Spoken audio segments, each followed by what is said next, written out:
Your Excellency, thanks so much for joining CNBC. Why don't you walk me through how the meeting between President Biden and the Crown Prince of Saudi Arabia went yesterday? It went very well, and it was very comprehensive, and it covered all of the issues that are of importance, and that has been reflected in the various statements put out by the two sides. The President brought up the issue of Jamal Khashoggi, as you mentioned, and His Royal Highness's response was that this is an issue that is tremendously painful for Saudi Arabia, that we dealt with this matter, that it was investigated, that it was referred to the courts, and that the courts issued verdicts against the accused, and a number of them have been sentenced to serve time in jail, and they're doing so as we speak. So we took action. The people were punished, and that Saudi Arabia put in place mechanisms to ensure that this doesn't happen again. And the Crown Prince made the point that mistakes happen in many places. The year Jamal Khashoggi was murdered, a number of other journalists were murdered around the world. What has happened in dealing with them? The mistakes are made, including by the United States. We all recall Abu Ghraib, and His Highness made the point that the United States investigated, held people responsible, and put in place mechanisms to ensure that it doesn't happen again. This is what civilized countries do. Unfortunately, there are mistakes that are made by other countries where people don't do what needs to be done, and that's not the case of Saudi Arabia. We have a recent case that His Royal Highness brought up, the killing of the Palestinian American journalist in Israel, and the question was, what is the United States doing about it, and what are others doing about this case? So mistakes happen, unfortunately, in many places, and the key is how you deal with it. And in Saudi Arabia, we have taken very serious steps and very effective steps to not only deal with it, but also put in place mechanisms to ensure it doesn't happen again. So you'd say the United States and Saudi Arabia today are on the same page? I believe the issue of human rights, for example, came up in terms of a general context, and His Royal Highness' response is that we're very serious about human rights. We care about our people. We care about their right to security, their right to jobs, and their right to healthcare, their right to education, their right to opportunity, and we have our own value system, and countries have different value systems, and you cannot impose values by one country on another country. You have to respect the different values. The United States tried to impose or export its values to Afghanistan and Iraq, and it backfired. It doesn't work.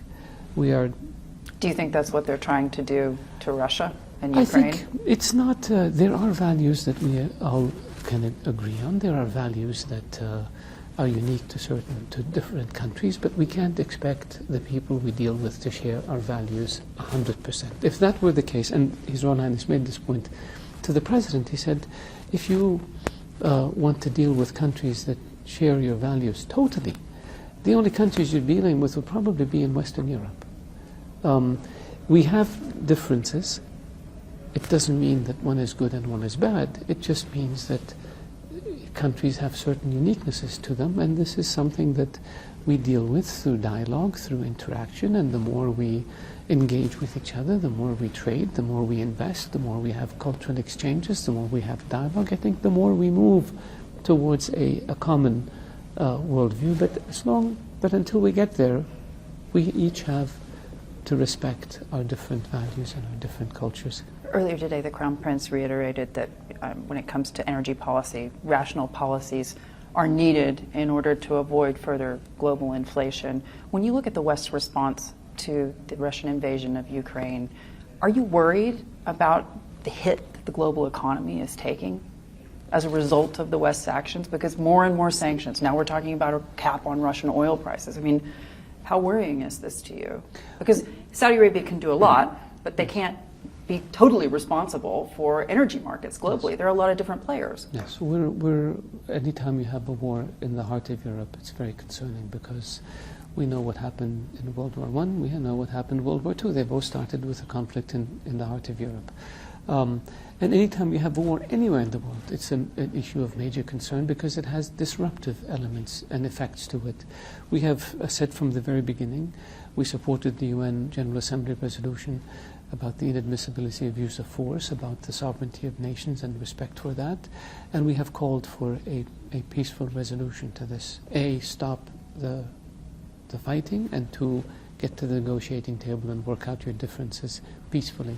The concern that we have is that escalation on one side leads to escalation on the other side, and before we know it, things are more likely to spin out of control, and we all pay the price. We've seen the dislocations in terms of global supply chains, we've seen the dislocations in terms of energy markets, we've seen the dislocation in terms of refugees, we've seen the dislocation in terms of food.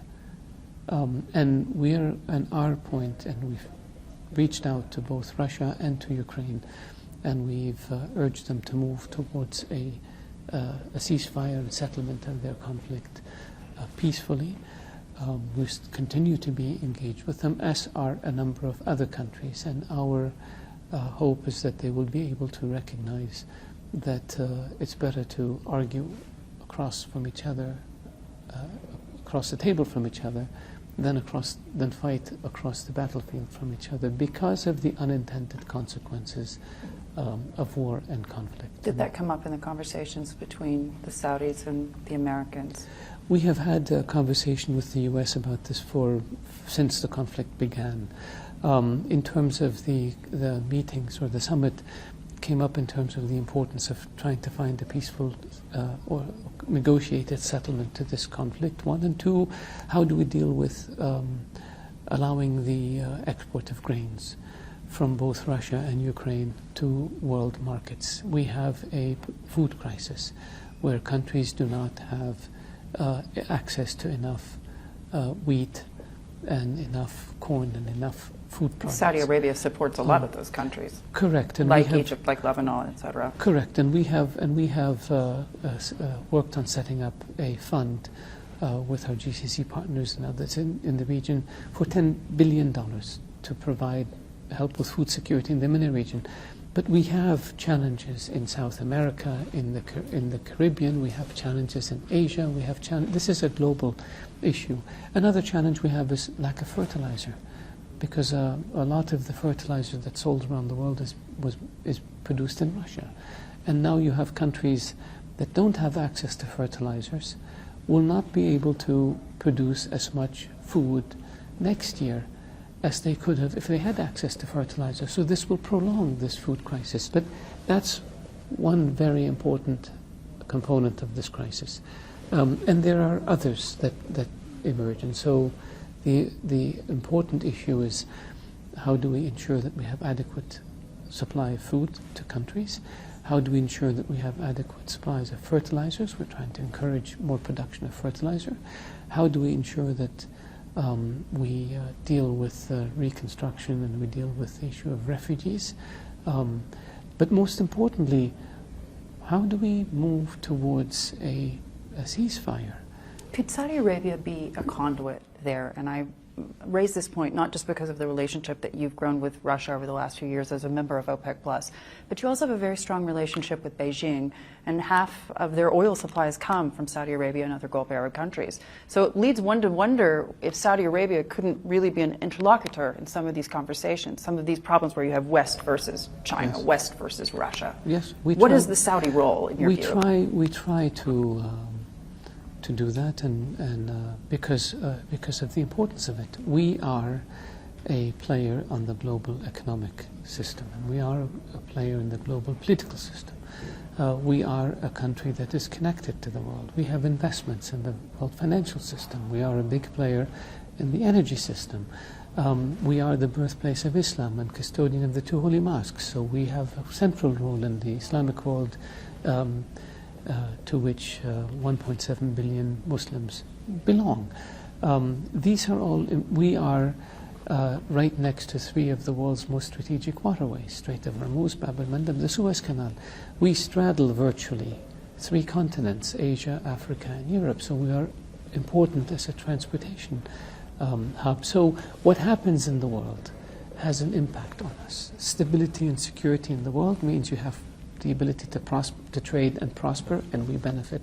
Instability in the world means you disrupt trade and commerce, and you diminish prosperity, and it impacts negatively on us. Wars are terrible. They're the worst in terms of impact for trade and investment and prosperity. So we have been reaching out and engaging with Russia and with Ukraine to try to see if we can find common ground, and we have done this also in partnership with our GCC allies. We have done this in consultation with our Western allies. Any progress? You have to keep trying, and I think a number of other countries have tried, and we can't give up. We have to continue to see what we are available. We can't force a settlement on either sides, but we say to them, look, we're a country that has good relations with both sides, and we are prepared to act as a bridge or a facilitator for you to try to overcome your differences through negotiations rather than through warfare. So that's in terms of Ukraine. In terms of the issue with China, we have, again, we see that the conflict with China is disruptive to the world, and we believe that we want to make sure that there are no misunderstandings or miscalculations that end up leading to the law of unintended consequences.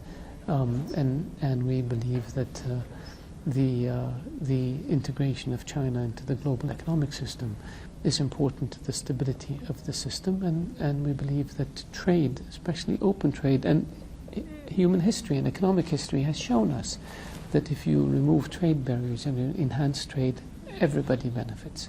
When you compete in an open playing field, everybody benefits. But if you try to close yourself off or engage in what used to be called a beggar thy neighbor policies, everybody loses. And we don't want that, because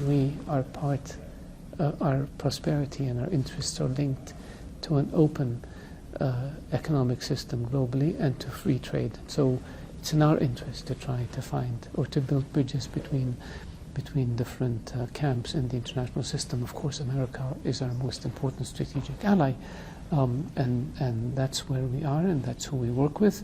But that doesn't mean we cannot try to use our relationships with other countries to try to help narrow gaps.